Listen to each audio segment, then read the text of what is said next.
So let's continue on with domain 4, and now we're going to talk about those network components and some securing of those network components.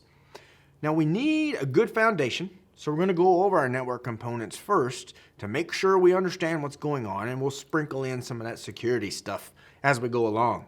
So we're going to talk about the operation of the hardware, transmission media, look at some cabling types, network access control devices, some endpoint security, and then wrap it up with content distribution networks. So the operation of our hardware. Let's talk about a hub, a switch, a router, and a load balancer, just to get a good foundation of things you may see out there in the infrastructure. Now a hub is a layer 1 device. All right, this is a piece of hardware. It's a box. It usually has some plugs in it where you plug in your RJ45 connections. Now those connectors are connected to some type of media, and we're going to talk about those guys in just a second. But a hub is, well, for lack of a technical term again, it's a dumb device. It doesn't really do anything except replicate out our signals. Think of it like a power strip. Right? You plug a power strip into the wall, the electricity comes through, and you may have 4 or 5 other ports on there.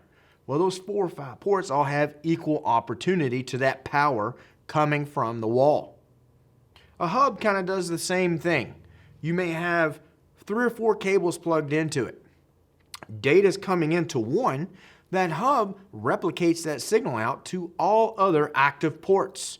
So you may have signal coming in on port 1, and something plugged in on port 2, 3, and 4. So the signal comes in and it gets pushed out 2, 3, and 4, regardless of whoever it's destined for. The hub doesn't care. That's what makes it not such an intelligent piece of hardware for us. Now we used this early on because it helped us with bus topologies. Remember we talked about bus and star topologies earlier, and we said bus topologies, the one with just a single string or single cable, if something was to break or become disconnected, the whole network came down. Well, a hub acts as that terminator now. So where we plug in our systems, if one comes unplugged or a wire breaks or something happens, we don't lose the whole network this way. The hub it doesn't send the signal out there because it's not a live port anymore. So that's where a hub comes into play. Kind of just disseminates out the traffic, and it doesn't care who it's destined for. It just says, oh, I got something coming in. Let me tell everybody else about that. And then it's going to be up to the computer to decide, well, that's not my MAC address, so I'm going to drop this information. So it's not super efficient, but it did its job back in the day. So we had hubs, and we moved on from that where you may have bridges. Because hubs, again, they don't do anything, but bridges, they break up what they call a collision domain, where we can't have everybody talking on the line at the same time. Remember we talked about that carrier sense multi-access collision detection, where I'm listening for the line to see if anybody's talking. If they're not, and somebody else may be listening at the same time, they don't hear anything, we may communicate at the same time and have a data collision. Well, bridges will separate those data collisions. So let's say I have my network here and I've got 8 computers. Well, only one can talk at a time out of the 8. But if I was to put a bridge, which is another type of device, in between those 2 sets of computers, now these 4 could talk, and one of these 4 could talk at the exact same time, because that bridge separates those out. Now let's take that one step further and talk about switches. Because a switch is like a box with a whole bunch of those bridges inside. So every port on a switch is its own collision domain. So that means we shouldn't have as many collisions, if any collisions at all, in a switched network. Now this is a layer 2 device. It could be a layer 3 device, but what I'm mentioning right now is a layer 2 device. It works off MAC addressing. So it has a MAC address table so it knows where the traffic is supposed to go. That's what helps us with our collisions. Remember a hub. It comes in, it blasts it out everywhere. A switch is going to learn where certain computers are. Same for ports. Data's coming in port 1. The switch is going to look at something that it calls its MAC address table or its CAM table. It's going to look and say, okay, I don't have that MAC address, so I'm going to flood it out every active port. And when somebody replies, I'm going to learn that. So let's say computer number 2 on port 2 talks back and says, hey, that was me. I want to talk back to whoever's on port 1. Well, the switch is going to say, oh, I know who's on port 1 because I just learned that information a second ago. So instead of blasting it out all active ports, it's just going to take it and go directly to 1. And now when 1 talks to 2, it will go directly to 2. It won't even bug computers 3 and 4 now, which is great because now 1 and 2 can talk at the exact same time that 3 and 4 can talk, and 5 and 6 could talk. Because everybody's on their separate collision domains, we shouldn't have any collisions this way.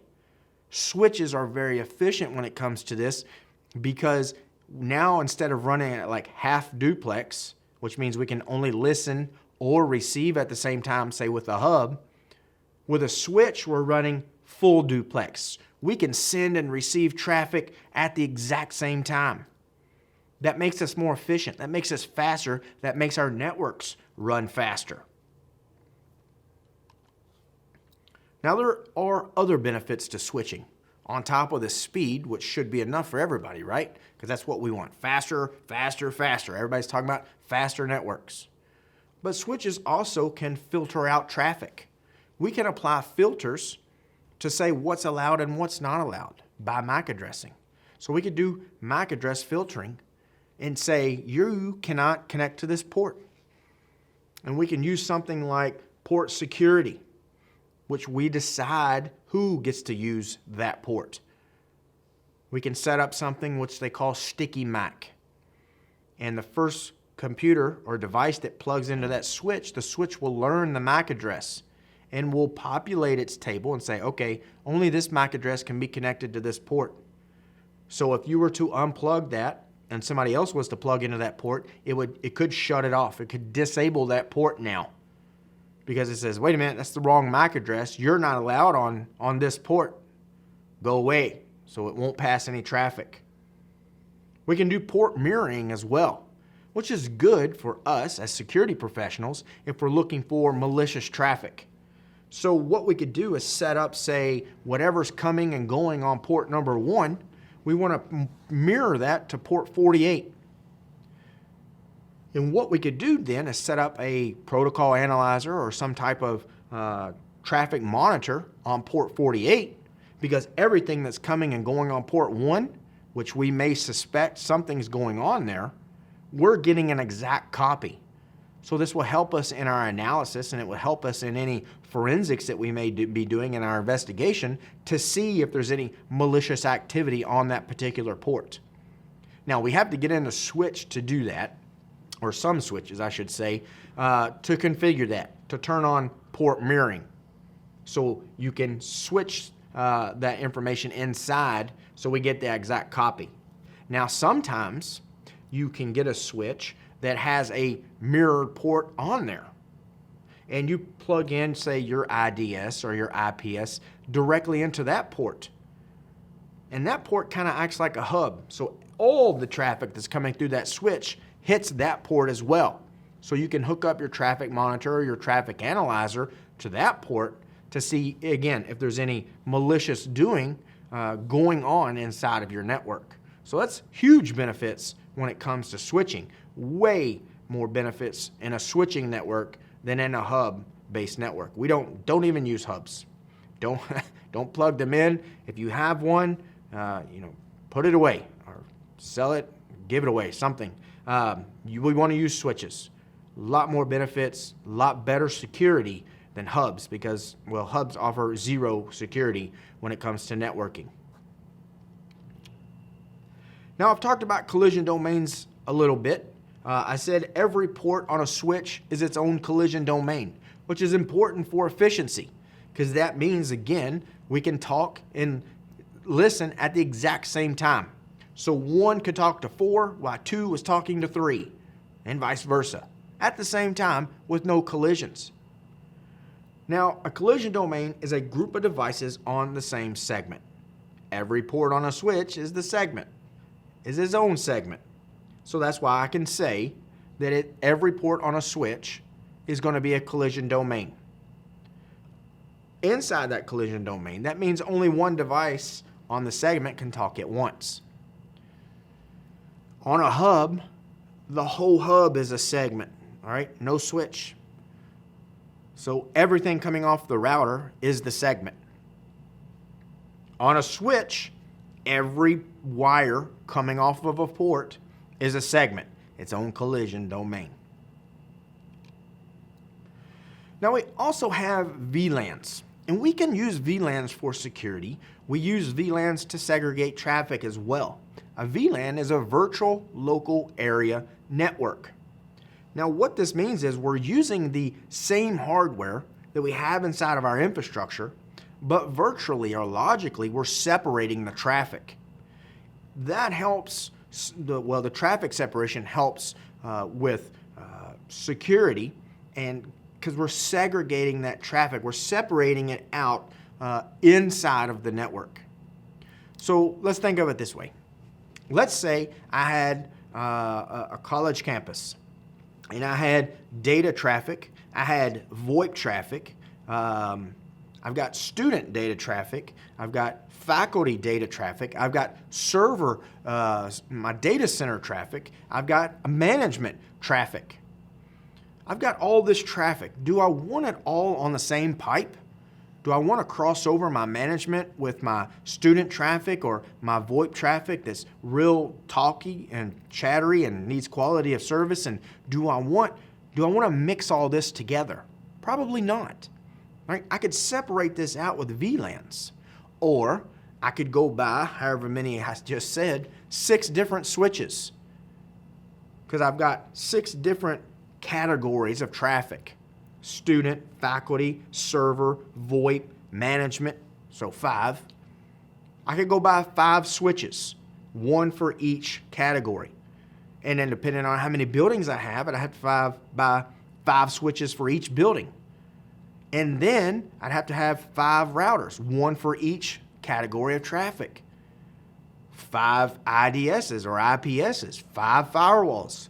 You're starting to get the picture here, right? Running 5 sets of cables. That's not cost effective, nor is it very efficient for a network and server admin. Because now I've got so much congestion, physical congestion, in my comm closets and my data centers. Not feasible. So we'll use the existing hardware to run all of this traffic, but we're logically going to separate it out, where maybe the VoIP traffic runs on a particular VLAN, which means it's not going to cross with the student VLAN, which won't cross with the faculty VLAN, which won't cross with my server VLAN or my management VLAN. I can keep that traffic separate, and it will help me with my security because I don't have to worry about students seeing particular traffic or faculty seeing particular traffic or trying to mess with the server traffic. Now, for VLANs to work, we're going to need something called a router. Now, you probably have a router in your network already, but this is a layer 3 device. Remember, layer 3, the internet or network layer, depending on which model you're looking at, we're talking about IP addresses, the roadmap of how do we get from here to here.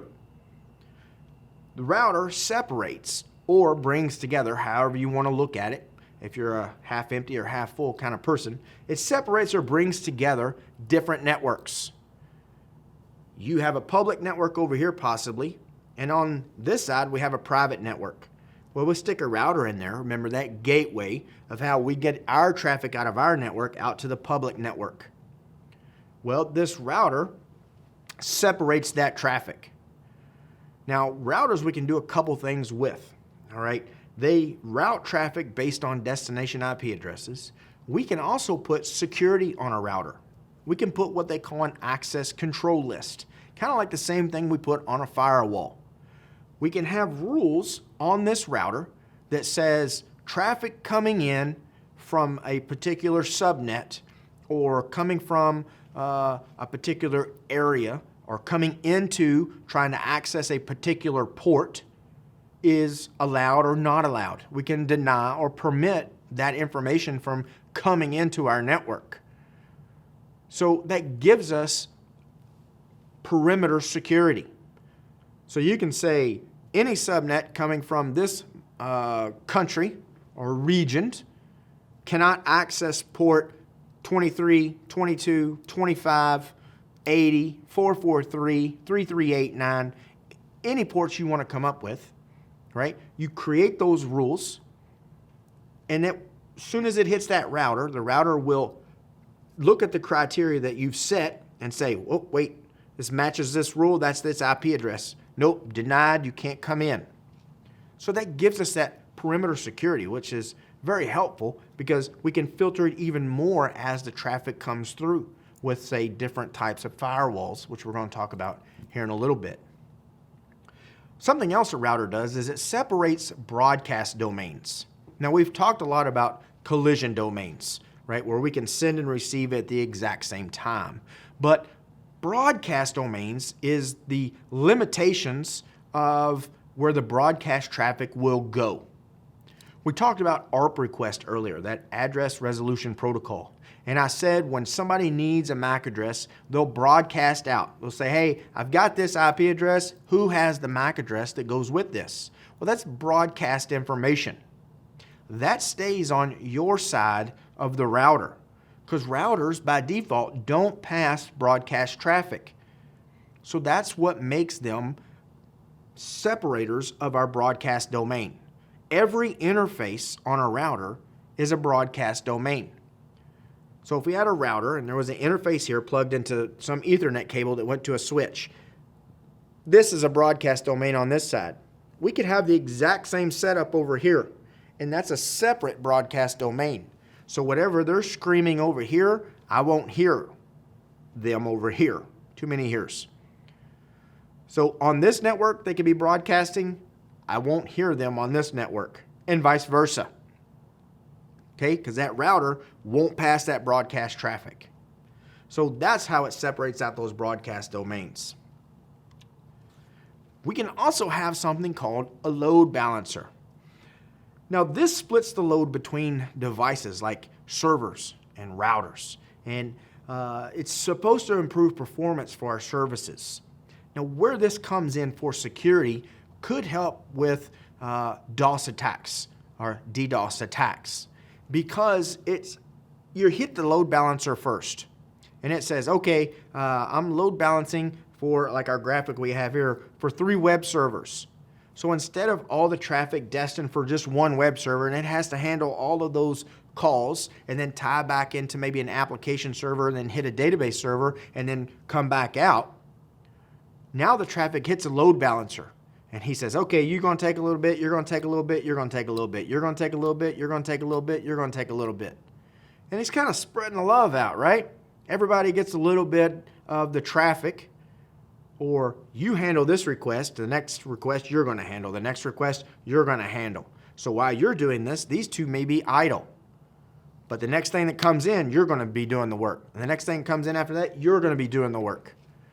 So that way we're spreading the love out, hopefully alleviating some of the pressure off of a single device.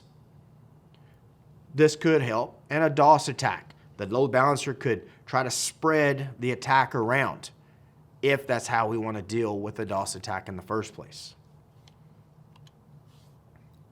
So we've talked about all these devices, switches, routers, hubs, load balancers, but how do we connect all of these devices together? Right? They're not wireless. They're not magic. Can't sit them close enough together so they'll talk. We have to have some type of transmission media. So we're going to look at 3 types of popular cables: coax cable, twisted pair, and fiber optics. Now the first one, let's talk about coax or coaxial cable. This contains a center conductor made of copper that's surrounded by a plastic jacket with a braided shield over it. And you've probably seen these. This coax cable has been around for, well, many, many, many years. If you think about the cable coming into your house from maybe the cable company or your satellite dish provider, right? It's that black, white, it's usually not the orange ones because those are the ones that you can bury outside, but it may be white, maybe black, but you'll see it, right? It's got the little screw thing on the end and that copper thing that pokes out in the middle, right? That's the piece that's carrying the actual signal for you. So you screw that in. Say we used to screw it into the back of the TV. Remember, you screw it into the back of the TV to get the signal into the television, so you could watch TV. But nowadays you can put it into the back of your satellite receiver. You can still put it into the back of some TVs. I have one that comes in that pulls in my ISP's traffic, and I screwed it into the back of my modem, my cable modem that I have. That wire is the coax cable, right? It has that copper prong in the middle, the conductor, and then around it, if you look down in there, or if you've ever cut one, there's a plastic all the way around it, right, that protects it. And then for strength, they put that shield around it, that braided shield, and then they cover it with plastic, like PVC or a Teflon coating to protect that. That's what covers that metal shield and give it that black or white look, whichever kind you get. All right. Now that Teflon type covering is frequently referred to as plenum rated or a plenum rated coating. And what that means is that it passes local regulations when it comes to fire codes. So if we put the cable in walls, in ceilings, right, we can have this cable in there because it's if there is a fire, all right, not when, but if there is a fire in your organization, your building, home, this cable does not give off the toxic fumes that some of the other cables may give off. If you think about businesses and high rises, okay, inside the walls, there's airspace in between there. It's where we run all the cables, maybe from floor to floor or building to, office to office. So we have all these cables in there. Well, if all these cables were to catch fire or start melting and start giving off toxic fumes, it may spread out through the whole building in those air gaps in the air spaces between the walls and between the drop ceiling and the actual ceiling itself or the next floor above you. You know, you may have 18 to 24 inches in there. Well, that's a lot of airspace.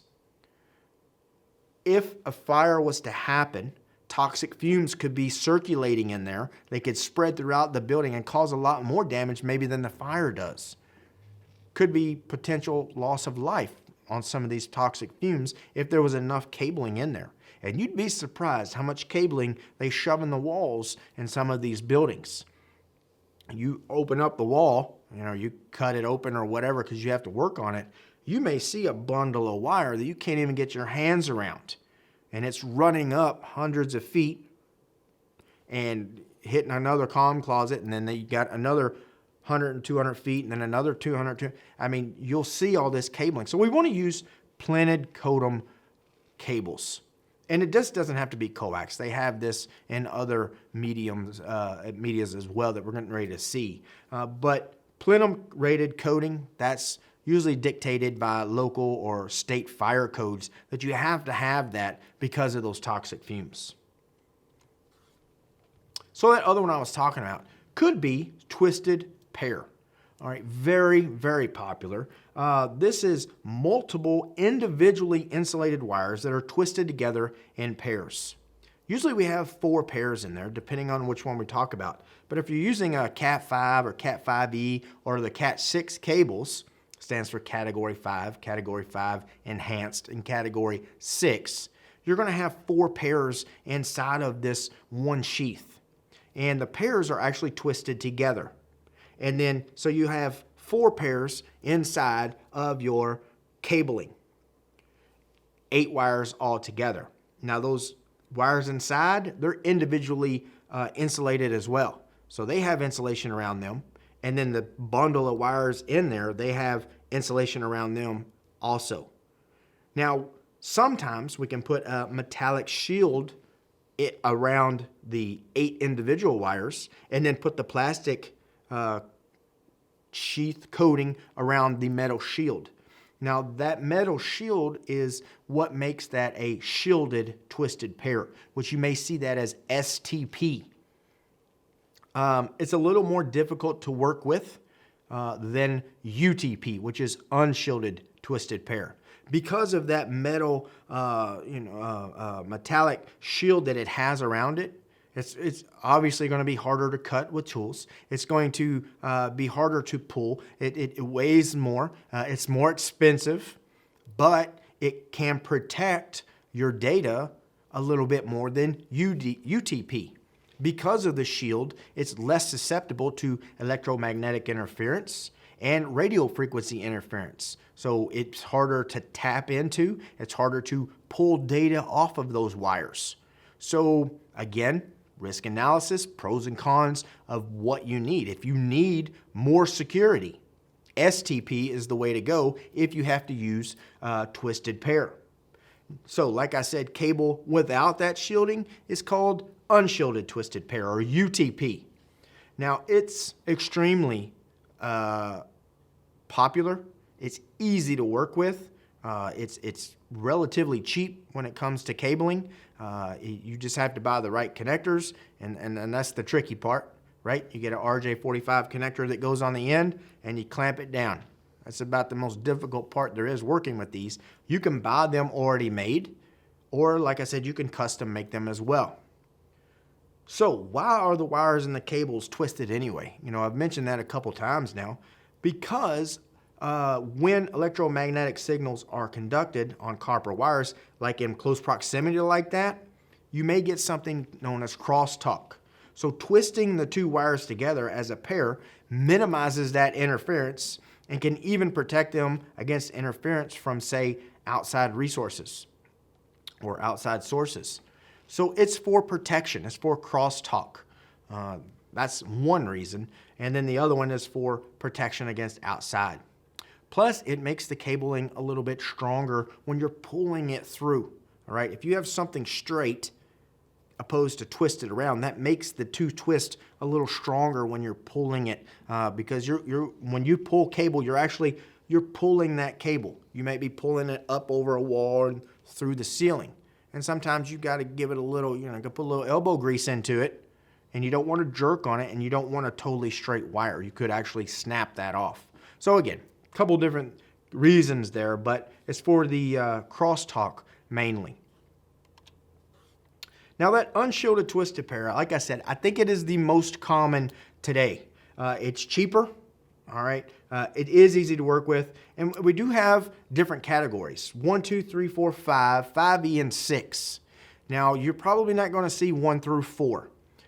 3 was somewhat popular maybe 15 years ago, 20 years ago, because it was the standard. It's outdated now. 5E and 6 is what we want that can carry the most data. Category 6 can get up to a gig speed. That's pretty good. 5E can get a gig speed as well. Now, those are the ones that you want. 6 it is probably the better of the 2, but 5E can get the job done just as well.